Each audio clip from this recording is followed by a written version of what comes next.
Yes, magandang hapon, Mandirigmang Petsom. Nandito na kami sa bahay. Dito po yung nanay ko.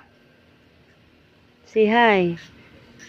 Tingnan mo yung nanay ko, wala daw siyang kain. Yung kape mo. Ay, oo pala. Siya po yun, si Ate Rose, yung ex ng tatay ko. Say hi, Ate Rose, sa Mandirigmang Petsom. Naghahanap ng katarungan. Naghanap ka ng katarungan? Ano, yung mga minana nyo. Ito, marami pa kaming tambak na washing. Pero hindi ko alam kung good ba to. Wala na.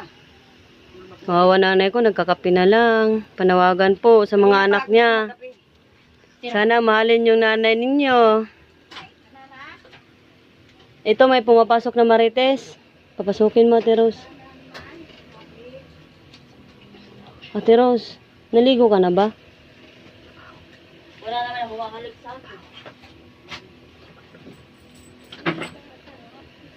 Ang kailan. Yan po yung kapitbahay namin na marites. Pakita yung muka. Labas. O, halika, magkano yan? Oo nga. Mahiya ka sa mukha mo. Nasaan na ba